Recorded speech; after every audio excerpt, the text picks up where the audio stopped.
Hello guys, welcome to all of you my channel share buy और sell. चलिए देखते हैं कल मार्केट किस पॉइंट मोमेंटम करेगी, किस स्टॉक में आप ट्रेड कर सकते हैं, इसके पीछे का रीजन क्या है। अगर मार्केट का ओपनिंग गैप अप हो तो क्या करे, गैप डाउन हो तो क्या करे, अगर मार्केट फ्लैट ओपन होती है तो किस साइड मोमेंटम करेगी, इन सारे टॉपिक पर हम लोग डिस्कशन करने वाले हैं। लेट्स सी, हम लोगों ने यहाँ पर क्लियर एनालिसिस किया था कि अगर मार्केट कल फ्लैट ओपनिंग के बाद या थोड़ा सा मार्केट 50 से 100 point gap up and gap down opening होती है तो हम लोग फर्स्ट 15 मिनट कैंडल देखेंगे किस तरह से बना रही है। सेकेंड पॉइंट हमने यहाँ पर बताया था 34,150 का लेवल बहुत ही इंपॉर्टेंट होने वाला है।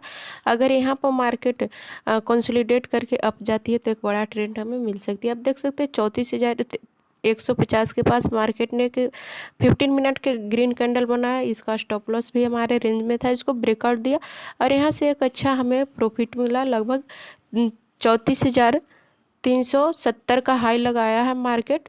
लगभग हम लोग यहाँ पर डेली कैंडल में देखेंगे तो यहाँ पर एक रेजिस्टेंस था, यहाँ पर गैप पेंडिंग था, उस गैप को फिलअप किया और मार्केट में एक सेल अप हाई है।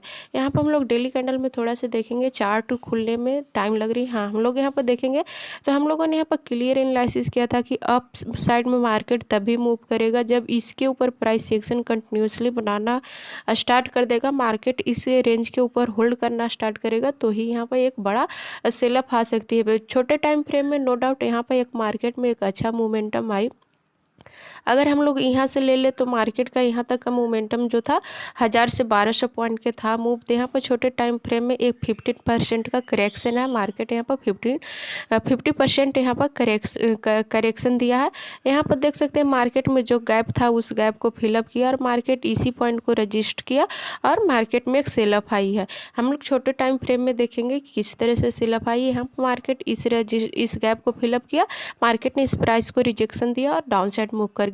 यहाँ से यहाँ तक में एक 1000 से 12 पॉइंट का यहाँ पर मूव हो गया था, तो यहाँ पर 50% का करेक्शन दे चुका है मार्केट। कल हमारा ट्रेड ऑफ प्लान क्या होना चाहिए, इसके ऊपर जब तक मार्केट प्राइस एक्शन बिल्डअप नहीं करेगा मार्केट में एक बड़ा ट्रेंड हमें देखने को नहीं मिल सकती है। मार्केट हो सकता है इसी रेंज में बहुत ज़्यादा टाइम स्पेंड करे। हमने जब मंथली और डेली एनालिसिस किया था तो हम लोगों ने क्लियर एनालिसिस किया था कि मार्केट इसी रेंज में हो सकता है अप एंड डाउन करते रहे, फिर मार्केट कब ब्रेकआउट या ब्रेकडाउन देगी तो ही हमें एक बड़ा ट्रेड मिलेगा। आज भी मार्केट फाइनली इसी रेंज में आकर के क्लोजिंग दिया है, इसके ऊपर इस रेंज के ऊपर क्लोजिंग दिया नहीं, तो फाइनली अभी भी मार्केट रेंज में ही है। हम लोग 15 मिनट कैंडल में देखेंगे तो कल हम किस तरह से ट्रेड कर सकते हैं, हमारा ट्रेड ऑफ प्लान क्या होना चाहिए।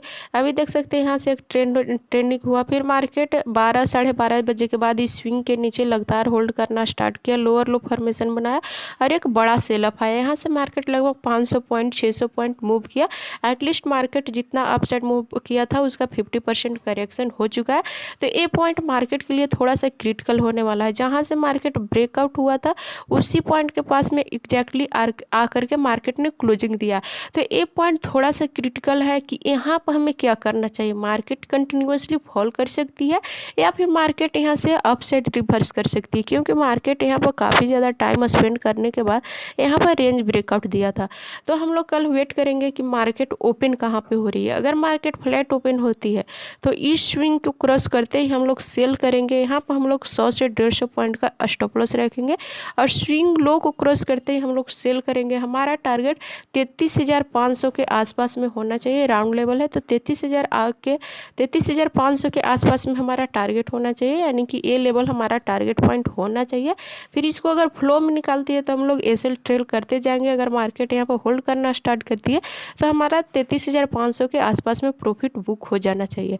अगर मार्केट फ्लैट ओपनिंग के बाद इसके ऊपर हायर हाई फॉर्मेशन बनाने लगती है, डब्लू पैटर्न बनाने लगती है, लगातार स्विंग लो को ब्रेक नहीं करती है और यहाँ से रिट्रेसमेंट का करने का यहाँ पर कोई हमें डब्लू पैटर्न या कोई भी बुलिश कैंडल या बुलिश पैटर्न मिलती है तो हम लोग फिर यहाँ पर बाइंग का प्लान करेंगे। डब्लू पैटर्न मिल जाती है तो वेल एंड गुड, क्योंकि 50% करेक्शन जो हो चुका है, जहाँ से मार्केट ब्रेकआउट दिया था उसी पॉइंट के पास एग्जैक्ट आकर के मार्केट रिवर्सल पैटर्न बनाएगी। डब्लू पैटर्न या कोई बुलिश कैंडल इस तरह से बनाती है और इसके हाई को निकालती है तो हम लोग यहाँ पर अगेन बाइंग का प्लान कर सकते हैं। इस स्पॉट से मार्केट थोड़ा सा अपसाइड पुल हो सकती है, बट यहाँ पर हमें प्राइस एक्शन दिखनी चाहिए डब्लू पैटर्न हो, कोई बुलिश कैंडल हो, तो हमें यहाँ पर पैटर्न दिखनी चाहिए बुलिश, तो ही हम लोग यहाँ पर बाइंग करेंगे।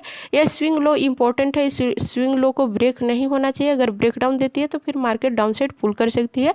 इस स्विंग लो को मेंटेन करना चाहिए मार्केट को, इस स्विंग लो को मेंटेन करती है मार्केट, तो फिर ये अपसाइड में पुल हो सकती है। हमारा टारगेट फिर 34,200, 34,100, फिर ये हमारा टारगेट पॉइंट हो जाना चाहिए। 34,300 से लेकर के 34,200 के बीच में हमारा टारगेट पॉइंट हो जाना चाहिए। अगर मार्केट बहुत बड़ा गैप अप ओपनिंग हो जाती है, सपोर्ट एट 34,200 से लेकर के 34,000 के रेंज में इधर कहीं पे मार्केट ओपन हो जाती है, तो फिर मार्केट के लिए ये बहुत ही क्रिटिकल जोन हो जाएगा। मार्केट यहाँ पर फंस सकती है, ना तो ये रेजिस्टेंस को ब्रेकआउट दे पाएगा, ना ही ये सपोर्ट को ब्रेक डाउन कर पाएगा। फाइनली मार्केट इसी रेंज में मूव कर सकती है। तो फिर हम लोग यहाँ पर अलर्ट रहेंगे, किस तरह से प्राइस एक्शन बना रही है गैप अप ओपनिंग के बाद, उसके अकॉर्डिंग ट्रेड करेंगे।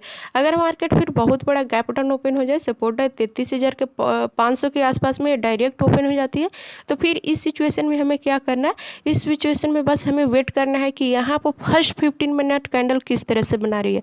बुलिश बना रही है, अगर बुलिश बनाने के बाद इसके हाई को निकाल रही है तो हम लोग बाइंग का प्लान कर सकते हैं। स्टॉप लॉस हमारे रेंज में होना चाहिए, 100 से 150 पॉइंट के रेंज में होना चाहिए। अगर बड़ा स्टॉप लॉस मिलती है, 150 से ज़्यादा स्टॉप लॉस देना पड़ता है, तो फिर हम लोग ट्रेड इग्नोर करेंगे। अगर यहाँ पर कोई निगेटिव कैंडल, बेयरिश कैंडल मिल रही है इस तरह से और इसके लो को क्रॉस कर रही है, तो हम लोग सेल का प्लान कर रहे हैं। सेम कंडीशन यहाँ सेल में भी होना चाहिए, ये सेल हमारे रेंज में होना चाहिए, 100 से 150 पॉइंट के रेंज में होना चाहिए। आई होप ये सारे पॉइंट आप लोग इजीली समझ रहे होंगे। यदि आपको ये सारी पॉइंट समझ में आ रही है तो मेरी वीडियो को लाइक कर दे, एंड अभी तक आपने मेरे चैनल को सब्सक्राइब नहीं किया तो मेरे चैनल को भी सब्सक्राइब कर दे, and daily analysis and learning video पाने के लिए बेल नोटिफिकेशन को भी प्रेस कर दे।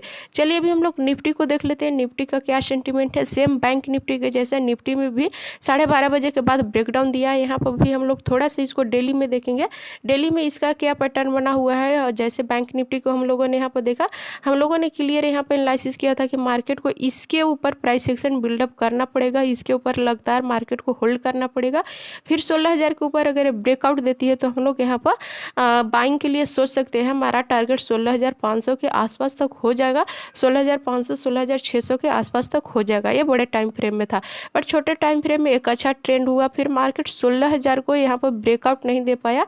हम लोग 15 मिनट कैंडल में देख लेते हैं, 16,000 के लेवल के पास ये होल्ड नहीं कर पाया और यहाँ से मार्केट सेल ऑफ में आ गया। यहाँ पर हमें एक इनसाइड कैंडल भी मिला है, जैसे ही स्विंग के नीचे ब्रेकडाउन दिया, फिर इसके नीचे एक इनसाइड कैंडल भी मिला है। इस कैंडल को देख सकते हैं, इनसाइड कैंडल मिला, इसको ब्रेकडाउन दिया। यहाँ से मार्केट लगभग 180 पॉइंट 175 पॉइंट का मोमेंटम दिया, 150 से 175 पॉइंट का मूव दिया। मार्केट 15,800 के आसपास में आकर के क्लोजिंग दिया। एग्जैक्टली जहाँ से मार्केट कल ब्रेकआउट दिया था उसी पॉइंट के आसपास में जाकर के मार्केट अगेन क्लोजिंग दिया। एक बड़ा ट्रेंड हुआ, फिर मार्केट में एक सेल अप आया, 16,000 लेवल को यहाँ पर होल्ड नहीं कर पाया और एक बड़ा सेल अप आया और मार्केट आकर के 16,800 के पास में अगेन यहाँ पर क्लोजिंग दे चुकी है। तो ये लेवल निफ्टी के लिए भी बहुत ही इंपॉर्टेंट हो जाती है कि यहाँ पर निफ्टी क्या कर सकती है, क्योंकि ये ब्रेकआउट पॉइंट था, जैसे बैंक निफ्टी का ब्रेकआउट पॉइंट था, उसी पॉइंट के आसपास में एग्जैक्टली आकर के क्लोजिंग दिया। सेम निफ्टी भी उसी पॉइंट के आसपास में जाकर के क्लोजिंग दी है। तो ये पॉइंट बहुत ही इंपॉर्टेंट हो जाती है कि यहाँ पर मार्केट क्या कर सकता है, कंटिन्यू फॉल होगा या रिवर्स कर जाएगा। तो बस हमें यहाँ पर वेट करना है कि मार्केट फ्लैट ओपनिंग के बाद इस स्विंग लो को क्रॉस करती है, डे लो को क्रॉस करती है। अगर डे लो को क्रॉस करती है तो फिर मार्केट में एक बड़ा फॉल हो सकती है। हम लोग यहाँ 100 से 150 पॉइंट के लिए टारगेट के लिए प्लान कर सकते हैं। हमारा जो टारगेट हो जाना चाहिए 15,700 15,650 से हमारा टारगेट पॉइंट हो जाना चाहिए। अगर मार्केट इस स्विंग लो को क्रॉस करती है तो यहाँ पर हमारा 15,700 से लेकर के 15,650 के आसपास तक टारगेट हो जाना चाहिए। अगर मार्केट इस स्विंग लो को मेंटेन करती है, यहाँ पर डब्लू पैटर्न बनाना स्टार्ट करती है, या फिर यहाँ पर कोई बुलिश पैटर्न बनाती है, या फिर यहाँ पर कोई बुलिश कैंडल बनाती है, तो फिर मार्केट रिवर्स कर सकती है। एग्जैक्टली 16,000 के आसपास तक जा सकती है, 16,000 के आसपास तक हम लोग टारगेट प्लान कर सकते हैं। बट यहाँ पर इंपॉर्टेंट है कि मार्केट इस लो को मेंटेन करती है, इस लो के ऊपर मार्केट कंटिन्यूसली यहाँ पर डब्लू पैटर्न बनाए या कोई भी बुलिश पैटर्न बनाए, बुलिश कैंडल इस तरह से बनाए और इसके हाई को निकाले, तो हम लोग यहाँ पर फिर अगेन बाइंग का प्लान कर सकते हैं। अगर मार्केट इस बीच में कहीं पे ओपन हो जाती है 15,950 से लेकर के 15,850 के रेंज में इधर कहीं पे ओपन हो जाती है, तो फिर हमें वेट करना पड़ेगा प्राइस एक्शन के लिए, क्योंकि ये लो बहुत ही इंपॉर्टेंट हो जाती है। अपर लेवल में 16,000 का लेवल बहुत ही इंपॉर्टेंट हो जाती है। तो इस बीच में कहीं पे मार्केट ओपन होती है तो फिर मार्केट थोड़ा सा वोलेटाइल हो सकती है। फिर हमें एक ट्रेंड के लिए वेट करना पड़ेगा, एक दिन हमें वेट कर जाना पड़ेगा किस तरह से प्राइस एक्शन बिल्डअप देती है, मार्केट किस तरह से प्राइस एक्शन क्रिएट करती है। अगर मार्केट बहुत बड़ा गैप डाउन ओपन हो जाए, सपोर्टर 15,700 या 15,750 इधर कहीं पर मार्केट ओपन हो जाती है, तो फिर इस पॉइंट पर हमें क्या करना चाहिए? इस पॉइंट पर बस हमें वेट करना चाहिए 15 मिनट कैंडल के लिए कि किस तरह से बना रही है, बुलिश कैंडल बना रही है या बीरिश कैंडल बना रही है। जो कैंडल मिलेगी, अगर बुलिश कैंडल मिलेगी हम लोग थोड़ा सा यहाँ पर वेट करेंगे कि इसको ब्रेकआउट दे, तो हमें यहाँ पर अगेन बाइंग के लिए प्लान कर सकते हैं, क्योंकि ये सारे सपोर्ट जोन है। तो इस सपोर्ट जोन के पास में अगर कोई बुलिश कैंडल मिलती है तो फिर मार्केट थोड़ा सा अपसाइड पुल कर सकती है, फिर इसके बाद यहाँ पर सेलिंग के लिए आ सकती है। अगर सपोर्ट ब्रेक करती है, यानी कि यहाँ पर कोई निगेटिव बीरिश कैंडल बनाती है और इसके लो को क्रॉस करती है, यानी कि सपोर्ट टूटती है, तो फिर एक बड़ा ट्रेंड हमें देखने को डाउन साइड में मिल सकती है।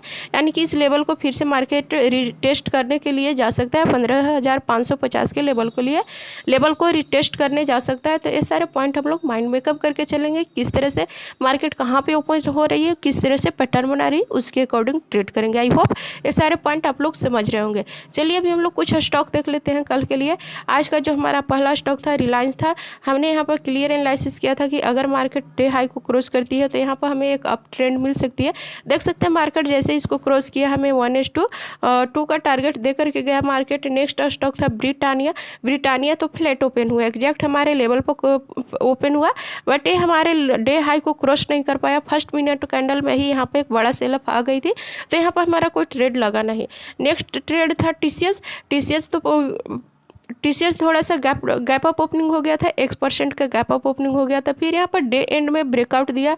तो इस तरह के ट्रेड प्रायः हमें इग्नोर करने चाहिए स्टॉक में। नेक्स्ट था एशियन पेंट ने हमारे लेवल को क्रॉस तो किया, बट यहाँ पर एक बड़ा सेलअप देने के बाद फिर यहाँ पर बाई के लिए जा सकता था, इतना जा रहा था। तो इतना सेलअप आने के बाद फिर से एक अगेन बड़ा ट्रेड अपसाइड के लिए हमें प्लान नहीं करना चाहिए। ऐसे केसेज में हमारा अक्सर एसएल हिट होती है, तो इसमें भी हमारा कोई ट्रेड लगा नहीं। चलिए कल के लिए हम लोग स्टॉक देख लेते हैं। पहला है हिंदुस्तान यूनिलीवर बहुत ही अच्छे लेवल पे यहाँ पर क्लोजिंग हुआ है। यहाँ पर दो केसेज पॉसिबल है।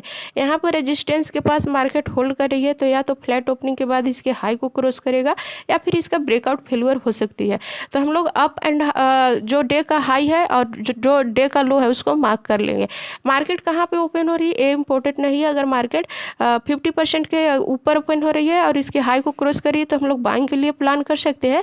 अगर 50% के नीचे ओपन हो रही है, इसके लो को निकाल रही है, तो हम लोग सेल का प्लान कर सकते हैं। बाई एंड सेल दोनों की तरफ रख सकते हैं, जैसे कि हमने कल रिलायंस के लिए रखा था। सेम केसेज यहाँ पर हम लोग रख सकते हैं कि अगर हाई को ब्रेक करेगा तो हम लोग बाई करेंगे, लो को ब्रेक करेगा हम लोग सेल करेंगे। दोनों तरफ से हमें 10 से 12 पॉइंट का स्टॉप लॉस रखना है और टारगेट 1:2 रखना है ना। बस हमें डे का हाई और डे का लो मार्क करके रखना है। जिस तरफ ब्रेकआउट देगा, ब्रेकडाउन देगा, हमें ट्रेड करना है। चलिए नेक्स्ट स्टॉक देख लेते हैं।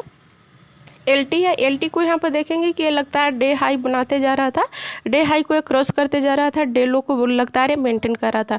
अभी यहाँ पर निगेटिव साइन में निगेटिव कैंडल बना चुकी है, बीरिश कैंडल बना चुकी है।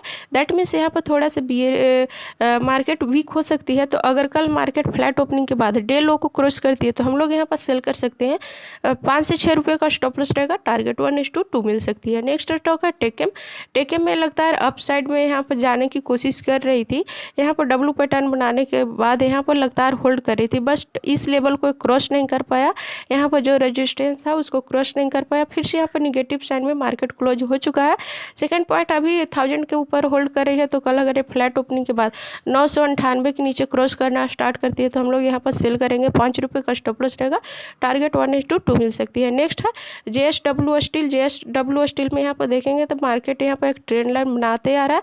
तो अगर कल ये ट्रेंड लाइन को ब्रेकडाउन देती है तो हम लोग इसको सेल कर सकते हैं 500 के नीचे, 550 के नीचे सेल कर सकते हैं। 2 रुपये का स्टॉप लॉस रहेगा, टारगेट 1:2 मिल सकती है। अगर मार्केट 1% से ज़्यादा gap up and gap down open हो जाए तो हम लोग ट्रेड को इग्नोर कर सकते हैं, फिर नेक्स्ट ट्रेड ढूंढेंगे। आई होप ये सारे पॉइंट आप लोग इजीली समझ रहे होंगे। सो hit the like button and अभी तक आपने मेरे चैनल को सब्सक्राइब नहीं किया तो मेरे चैनल को सब्सक्राइब कर दें and daily analysis and learning video पाने के लिए बेल नोटिफिकेशन को भी प्रेस कर दें। Thanks for watching this video till